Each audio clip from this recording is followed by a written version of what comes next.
Selamat datang. Kali ini, kita akan membongkar dua legenda harta karun terbesar di Asia.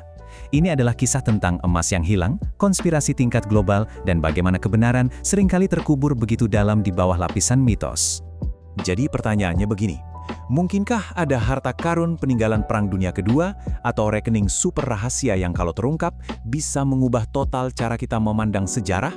Yuk kita telusuri dua legenda paling fenomenal dari abad ke-20 ini. Oke, kita mulai dengan yang pertama.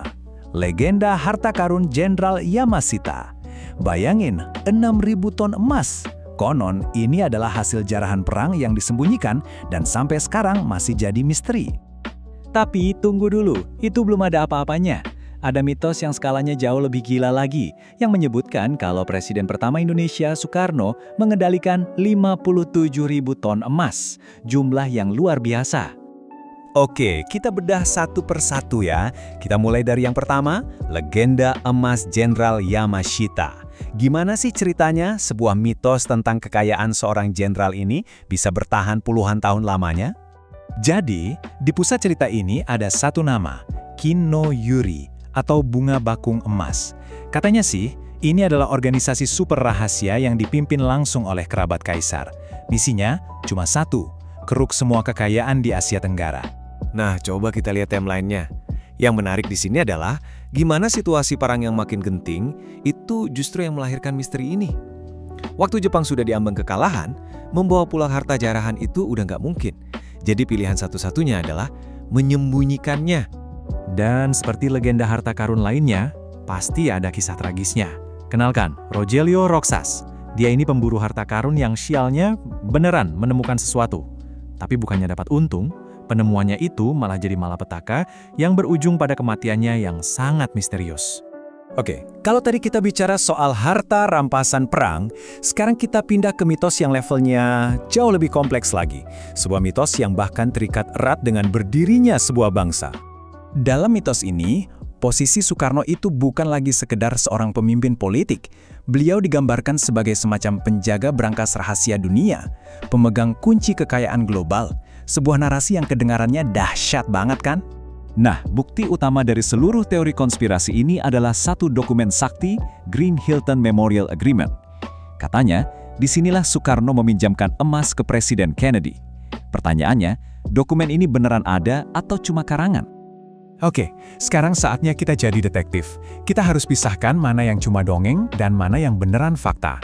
Investigasi kita mulai sekarang. Dan masalah pertama langsung kelihatan. Cek aja jadwal resmi mereka.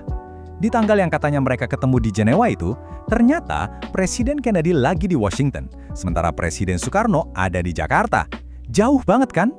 Nah, kalau dokumennya sendiri kita bedah secara forensik, wah, makin berantakan. Segel kepresidenannya salah, logo Garudanya kelihatan seperti editan zaman sekarang, bahkan analisis tanda tangannya pun menunjukkan banyak kejanggalan. Hampir semua detail pentingnya ternyata keliru. Tapi bukti yang paling tidak bisa dibantah itu ya ini, kontrasnya. Mitosnya bilang Indonesia punya emas segunung, tapi kenyataannya, ekonomi negara waktu itu lagi hancur-hancurnya. Rakyat antre beras, inflasi menggila, jomplang banget kan? Bahkan, Soekarno sendiri pernah bilang loh, dalam biografinya, beliau curhat kalau dirinya itu kepala negara yang miskin, sampai sering harus pinjam uang dari ajudannya. Beda jauh sama gambaran penjaga harta karun dunia ya. Biar kebayang segila apa angka 57.000 ton itu, coba lihat perbandingannya. Jumlah itu lebih dari 7 kali lipat seluruh cadangan emas Amerika Serikat yang disimpan di Fort Knox. Secara logika dan logistik aja, ini hampir mustahil. Oke, pertanyaannya sekarang, kalau buktinya sejelas ini, kok masih banyak banget yang percaya? Nah, jawabannya ada di satu kata, harapan. Dan sayangnya, harapan itu bisa dieksploitasi. Dan biasanya skema penipuannya tuh polanya gitu-gitu aja.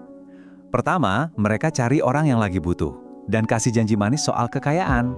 Terus pamerin bukti palsu yang kelihatannya meyakinkan. Biar makin mantap, dibumbui dengan semangat patriotisme.